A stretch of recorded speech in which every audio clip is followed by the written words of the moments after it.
ಮುಖಾಂತರ ಗೊತ್ತಾಯ್ತು. ಬೆಳಗ್ಗೆ ಮಧ್ಯಾಹ್ನ ಫೋಟೋನೂ ಬಂತು. ಇನ್ನು ಏನಂತ ಅವ್ರು ಬಂದು ಹೇಳಿದ ಮೇಲೇ ಗೊತ್ತಾಗುತ್ತೆ. ನಾವು ಕೂಡ ನಮ್ಮ ಸಮಾಜದಿಂದ ಈ ಬಾರಿ ಕಾಂಗ್ರೆಸ್ ಟಿಕೆಟ್ ಸಿಗಲಿಲ್ಲ ಅಂತ ಹೇಳಿ ಭಾಳಷ್ಟು ಕೇಳಿದಾದ್ಮೇಲೆ ಟಿಕೆಟ್ ಸಿಗಲಿಲ್ಲ ಅಂತ ಹೇಳಿದ ಮೇಲೆ ನಾವು ಕೂಡ ನಮ್ಮ ಅಭ್ಯರ್ಥಿಯಾಗಿ ಗೆಲ್ಸೋಣ ಅಂತ ಯೋಚನೆ ಮಾಡ್ತಾಯಿದ್ವಿ. ಇನ್ನೇನು ತಾವು ನೋಡಿರ್ಬೋದು, ಎಷ್ಟು ಸಮಾಜದ ಯುವಕರೆಲ್ಲ ಬಂದು ಅವ್ರಿಗೆ ಸಪೋರ್ಟ್ ಮಾಡ್ತಾಯಿದ್ರು.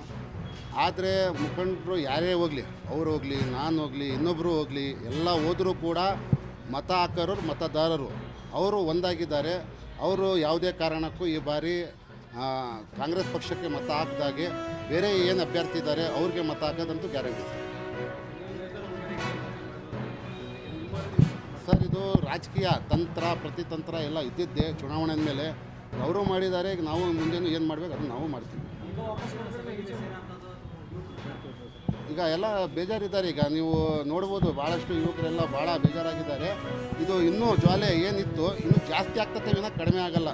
ಯಾಕಂತ ಹೇಳಿದರೆ ಯಾರೇ ಮುಖಂಡರು ಹೋದರೂ ಸಮಾಜದ ಮತದಾರರು ಒಂದಾಗಿದ್ದಾರೆ. ಈಗ ಯಾವುದೇ ಕಾರಣಕ್ಕೆ ಮತದಾನ ನಾವು ಪಕ್ಷಕ್ಕೆ ಮಾಡಲ್ಲ ಅಂತೇಳಿ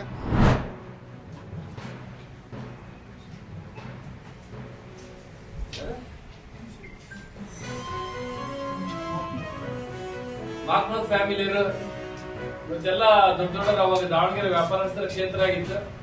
ಅದಾದ್ಮೇಲೆ ಶಾಮನೂರ್ ಶಿವಶಂಕರಪ್ಪನವರು ಅದನ್ನ ವಿದ್ಯಾಕೇಂದ್ರ ವ್ಯವಹಾರಸ್ಥರಿಗೋಸ್ಕರ ವ್ಯವಹಾರಸ್ಥರು ಕಾಲೇಜ್ಗಳು ಜಾಸ್ತಿ ಬೆಳೆದ 50-60 ಕಾಲೇಜ್ ಆದ್ಮೇಲೆ ದಾವಣಗೆರೆ ಅಭಿವೃದ್ಧಿ ಆಯ್ತು.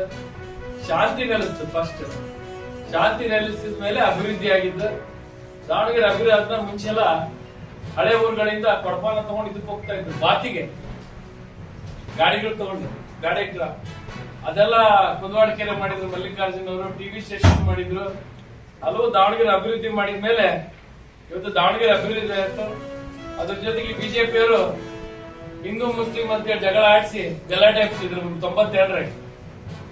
92ರಾಗ ಹಿಂದೂ ಮುಸ್ಲಿಮ್ಸ್ ಬಡ ಹುಡುಗರು, OBC ಹುಡುಗರು, ಹಿಂದುಳಿದ ಹುಡುಗರನ್ನ ಮುಂಚೆ ಕಟ್ಟಿ ಅವರಿಗೆ